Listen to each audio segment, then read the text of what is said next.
తండ్రి వైఎస్ రాజశేఖర్ రెడ్డి అడుగు జాడల్లో నడవడం సంతోషంగా ఉందని షర్మిల ఈ రోజు మీడియాతో చెప్పారు. స్వాతంత్రం వచ్చినప్పటి నుంచి పునాదులు వేయడం దగ్గర నుంచి ఈ దేశాన్ని కట్టడం దగ్గర వరకు కాంగ్రెస్ పార్టీ హస్తం ఉంది. ప్రతి వర్గాన్ని కలుపుకుపోతూ ప్రతి విశ్వాసానికి, ప్రతి ఫెయిత్ కు నమ్మకం కలిగిస్తూ ప్రతి సెక్షన్ ఆఫ్ ద సొసైటీలో కలుపుకుపోతూ ముందుకు వెళ్లిన పార్టీ కాంగ్రెస్ పార్టీ.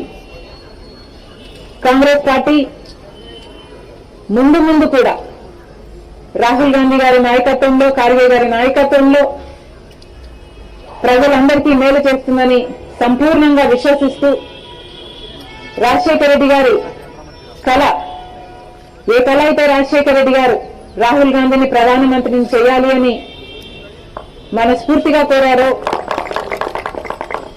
అది నెరవేర్చడానికి రాజశేఖర రెడ్డి గారి బిడ్డ మనస్ఫూర్తిగా పనిచేస్తుంది. కాంగ్రెస్ పార్టీ రాజశేఖర రెడ్డి బిడ్డ మీద నమ్మకం ఉంచి తెలంగాణలో వైఎస్ఆర్ తెలంగాణ పార్టీ చేసిన త్యాగాన్ని గౌరవించి ఈరోజు రాజశేఖర రెడ్డి బిడ్డను కాంగ్రెస్ పార్టీలోకి ఆహ్వానించడం జరిగింది. ఆ ఆహ్వానాన్ని మేము మనస్ఫూర్తిగా స్వీకరిస్తూ కాంగ్రెస్ పార్టీలో ఈరోజు విలీనమవుతున్నాం.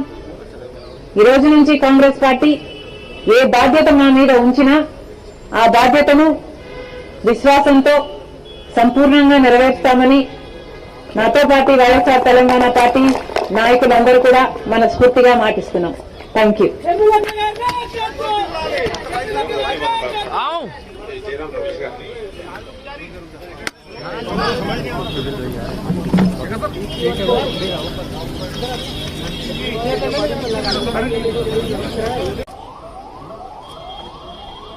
Today, are you getting on? Is this too loud? Today, I am very happy to be merging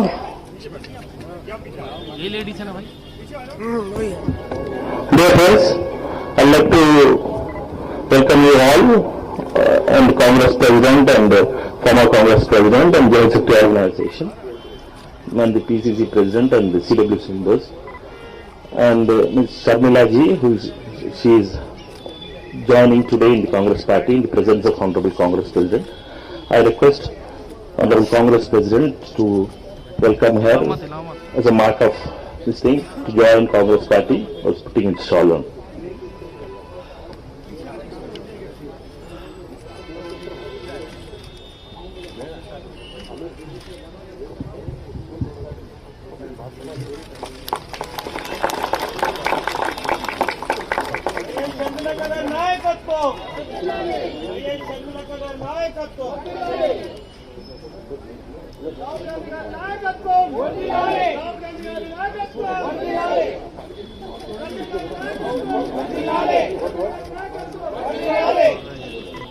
Jai Congress! Jai Congress! Jai Congress! Johar YSR! Johar YSR! Johar YSR! Rahul Gandhi gaరి నాయకత్వం! Sonia Gandhi gaరి నాయకత్వం! Sonia Gandhi gaరి నాయకత్వం! మల్లికార్జున ఖర్గే గారి నాయకత్వం! జై షర్మిలక్క! రాబోయే ప్రధాని రాహుల్ గాంధీ గారి నాయకత్వం! రాబోయే ప్రధాని రాహుల్ గాంధీ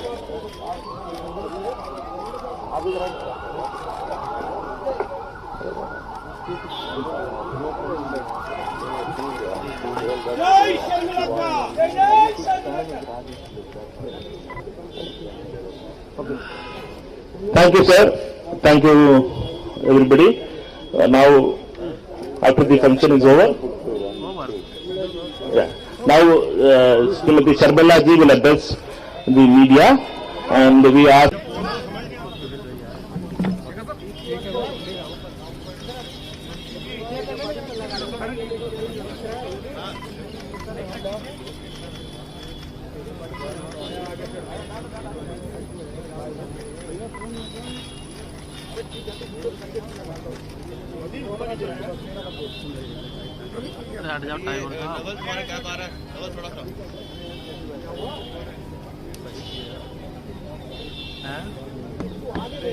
आगे तट जाओ यार, आगे लोग यार।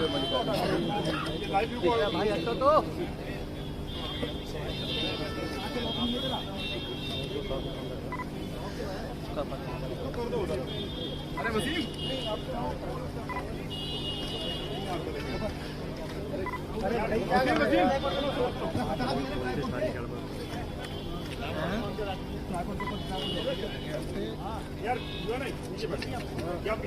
ये लेडीज है ना भाई।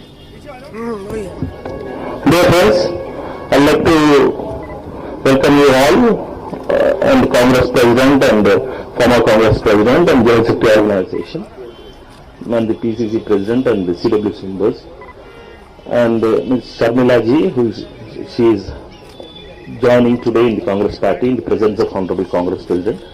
I request Honorable Congress President to welcome her as a mark of this thing to join Congress Party was putting its shawl on.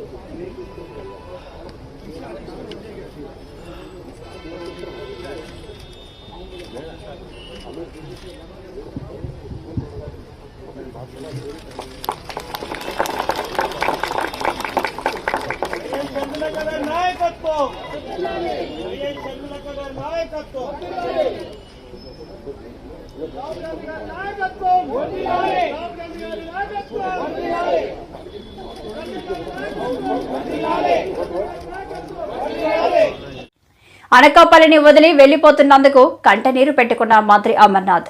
అనకాపల్లిలో వైసీపీ అనకాపల్లి కొత్త నియోజకవర్గ ఇన్ఛార్జ్ మలసాల భరత్ కుమార్ పరిచయ సమావేశంలో మంత్రి అమర్నాథ్ భావోద్వేగం.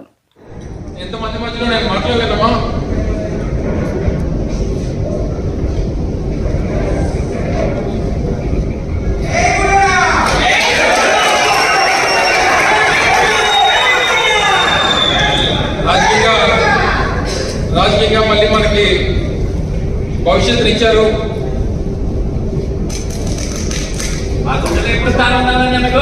వాళ్ళని విడిచిపెట్టాలంటే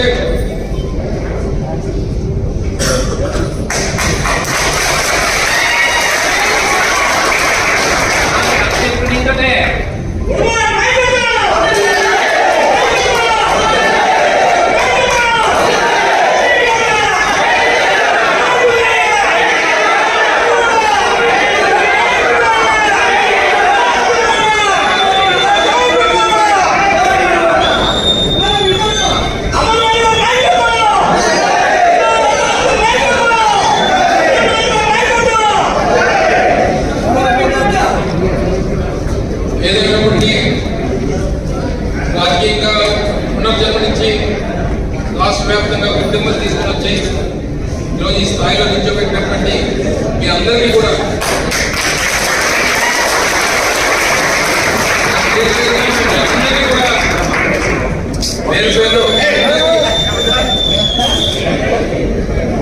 పేరు పేరున మీ అందరికీ అసలు పాదాభివందనం చేయాల్సినటువంటి అవసరం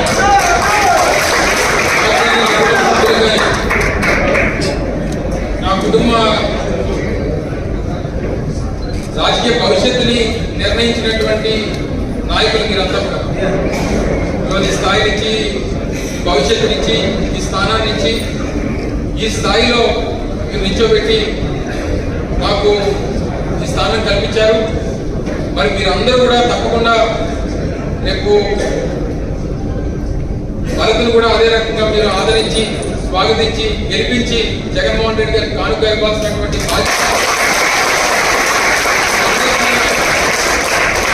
మీ అందరి పైన ఉంది. ఎక్కడన్నా చిన్న చిన్న గ్రామాల్లో ఎక్కడైనా చిన్న చిన్న ఇబ్బందులు ఉన్నా ఏది ఉన్నా సరే సర్దుకుపోయేటువంటి విధంగా అవసరమైనప్పుడు అందరం కలిసికట్టుగా కూర్చొని నిర్ణయాలు తీసుకుందాం. ఏ రకమైనటువంటి ఇబ్బంది లేకుండా చూసుకోవాల్సినటువంటి బాధ్యత మీ అందరి మీద ఉంది. నమ్మకం నాకు పూర్తిగా ఉంది. ఎక్కడున్నా ఎలా ఉన్నా మీరు ఎప్పుడు కూడా మీ గుండెలో నేను, నా గుండెల్లో మీరు. యువతకు ఉద్యోగాలు, జగన్ ఇచ్చిన హామీలు అందరి ద్రాక్షలే. తెలుగు యువత వినూత్న నిరసన.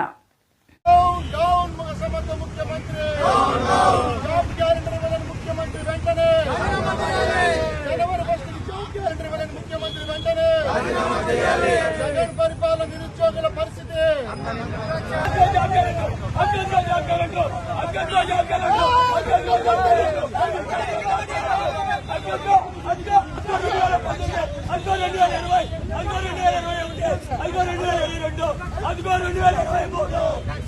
అందరి ద్రాక్షలాగా మిగిలిపోయింది. జగన్మోహన్ రెడ్డి జాబ్ క్యాలెండర్ పాటలండి. అందరి ద్రాక్షలే జగన్ జాబ్ క్యాలెండర్ అండి. అందరి ద్రాక్షలే జగన్ జాబ్ క్యాలెండర్ అండి. అందరి ద్రాక్షలే జగన్ జాబ్ క్యాలెండర్. జనవరి 24 వచ్చింది.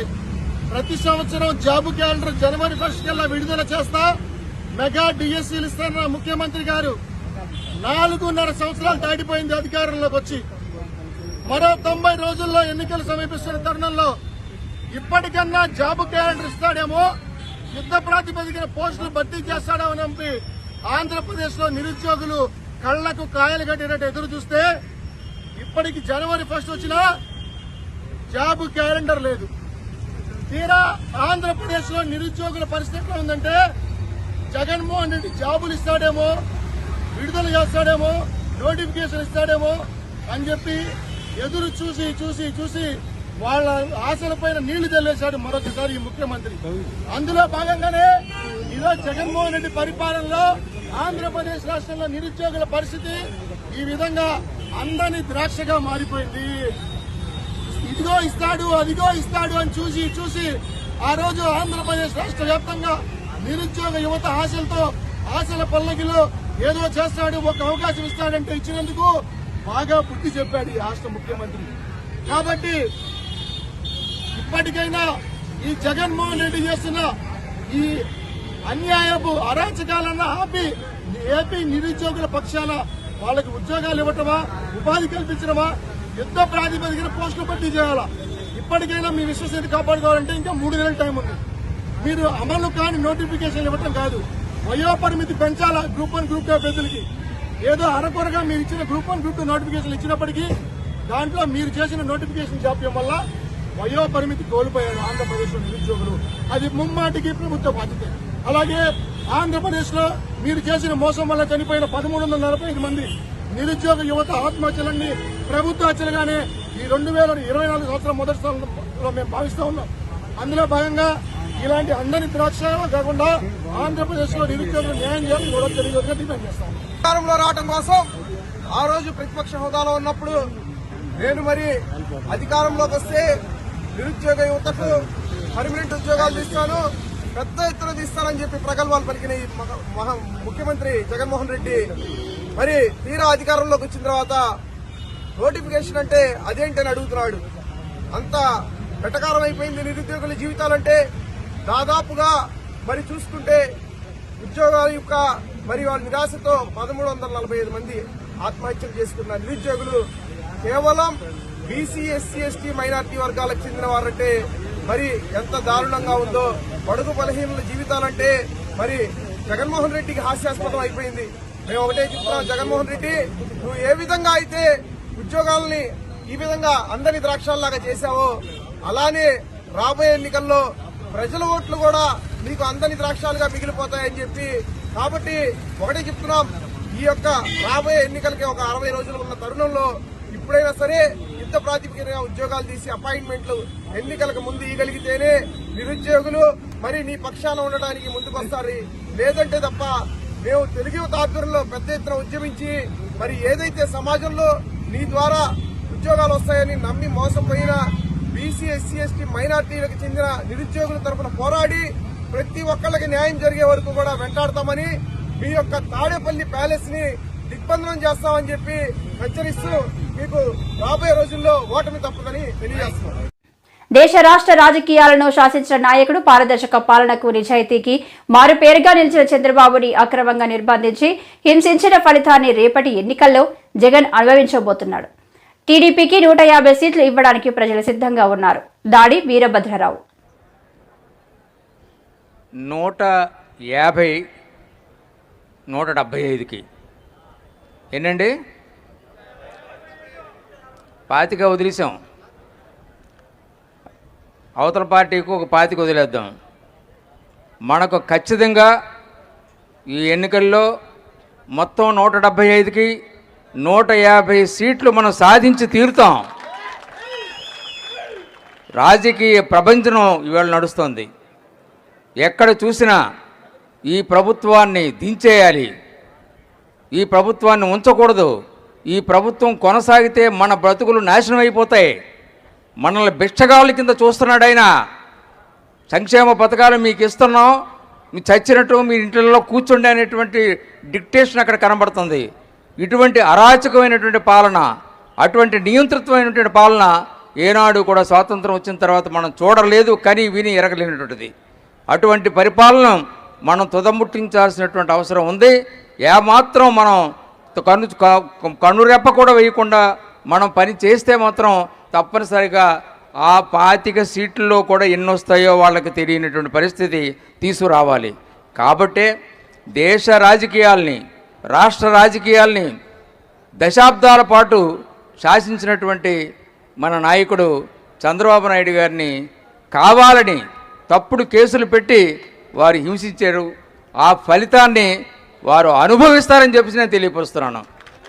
అది మామూలు చేసేది కాదు. ఒక మంచి మనిషిని, ఒక పెద్ద మనిషిని, ఒక నిజాయితీ అయినటువంటి మనిషిని ఎందుకంటే వారితో నేను నా ముందు నుంచి నా గురువు గారు వారిని నేను చూశాను, అంటి పెట్టుకొని చూసాం. నేను రామచంద్రయ్య గారు, మెదలు మా శ్రీనివాస్ గారు, వీళ్ళంతా కూడా నిజాయితీకి మారుపేరు చంద్రబాబు నాయుడు గారు. ఎక్కడా కూడా ఏమాత్రం కూడా స్కోప్ లేకుండా ట్రాన్స్పరెంట్గా ప్రభుత్వం ఉండాలి అని ప్రతి డిపార్ట్మెంట్ని కూడా శాసించినటువంటి రోజులు ఈ ప్రపంచంలో ఎవరు కొడుకు ఉండవు. అటువంటి చంద్రబాబు నాయుడు గారిని శాసించారు. అంతేకాకుండా ఈవేళ లోకేష్ బాబు కూడా బాగా ఇంప్రూవ్ అయ్యి ఆయన ప్రజల్లోకి వెళ్ళి, ఆయన జనాల్లోకి వెళ్ళి ఆయన మాటలు మాట్లాడుతుంటుంటే అది కూడా సహించలేక ఆయన్ని కూడా ఇబ్బంది పెట్టడానికి ప్రయత్నం చేస్తున్నారు.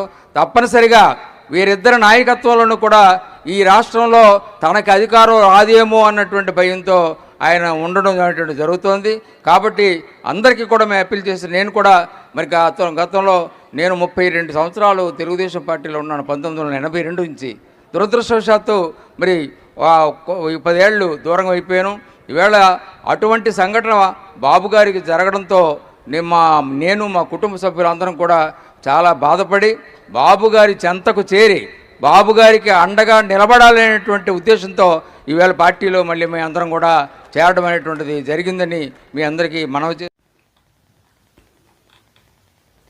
కుటుంబాలను అడ్డగోలుగా చీల్చి ప్రయత్నాలను ప్రతిపక్షాలు చేస్తాయంటూ సీఎం జగన్ చేసిన వ్యాఖ్యలకు చంద్రబాబు కౌంటర్ ఇచ్చారు. ఈరోజు మాట్లాడితే ఒకడు మాట్లాడాడు, 3000 పెన్షన్ ఇచ్చానని. నేను చెప్తున్నా, ఆ రోజు నేను హామీ ఇచ్చాను, 200 రూపాయలు 1000 రూపాయలు చేస్తానని ఏప్రిల్లో చెప్పి ఆగస్టు సెప్టెంబర్లో 2000 రూపాయలంటే ఒకేసారి 5 టైమ్స్ పెంచిన ఘనత తెలుగుదేశం పార్టీదని చెప్పి నేను మీకు తెలియజేస్తున్నా. ఆ తర్వాత నేను 2000 రూపాయలు చేశాను, 2000 రూపాయలు ఇచ్చాను. ఎన్నికల్లో 3000 రూపాయలు చెప్పాం, ఈ ముఖ్యమంత్రి 3000 రూపాయలు చెప్పాడు. ఎన్నికలు అయిన తర్వాత నేను పెంచుతూ పోతాను, 250 రూపాయలు 250 రూపాయలని. ఇప్పుడు 3000 చేస్తే ఈ మధ్యకాలంలో ఎంత కొట్టేశావు, ఎంత బకాయి ఉన్నావు, నీ నమ్మకం ఏంటి, నువ్వు ఇచ్చిన మాట ఏంటి, సమాధానం చెప్పమని అడుగుతున్నాను. విశ్వసనీయత అంటే మాటలతో రాదు, ఏదైనా అదే మాదిరిగా ఉంది. ఇటు పార్టీలు ఉన్నారు కాబట్టి నేను మాట్లాడదలుచుకోలేదు, కానీ రాష్ట్ర భవిష్యత్తు కోసం నేను మాట్లాడుతున్నా, ఆవేదనతో మాట్లాడుతున్నా, చాలా బాధతో నేను మాట్లాడుతున్నా. మాట్లాడితే అందరినీ విమర్శించడం, అన్ని రాజకీయ పార్టీలు విమర్శించడం ఒక అలవాటుగా పెట్టుకున్నాడు. చెప్పేటి అన్ని అబద్ధాలు. వాళ్ళ ఇంట్లో మనం చిచ్చు పెట్టామంట. వాళ్ళ ఇంట్లో మనం చిచ్చు పెట్టడం ఏంటి? మీ ఇంట్లో మీరు చిచ్చు పెట్టుకొని మా మీద పడతారేంటి? నువ్వు ఆ రోజు సమాధానం చెప్పు. జగనన్న వదిన బాణం అని అప్పుడు షర్మిల గారు రాష్ట్రం అంతా తిరిగారు, ఇప్పుడు రివర్స్లో తిరుగుతున్నారు. అది మీ కుటుంబ వ్యవహారం, మీ తల్లి మీ చెల్లెలు మీరు చూసుకోవాలి, మాకేం సంబంధం? అంటే ఏదో ఒక విధంగా వేరే వాళ్ళ పైన బురద జల్లేసి రాజకీయం చేయాలని రాజకీయం కాదని చెప్పి నేను మీకు తెలియజేస్తున్నా. ఎందుకు మాట్లాడానంటే ఈ విషయాలు కూడా నేను మాట్లాడేవాడిని కాదు. ఈ రోజే ఏదైతే పెన్షన్ పెంచామనే కార్యక్రమంతో రాజకీయ పార్టీలను విమర్శించడం అనేది సబబు కాదని చెప్పి కూడా నేను మీకు తెలియజేస్తున్నా.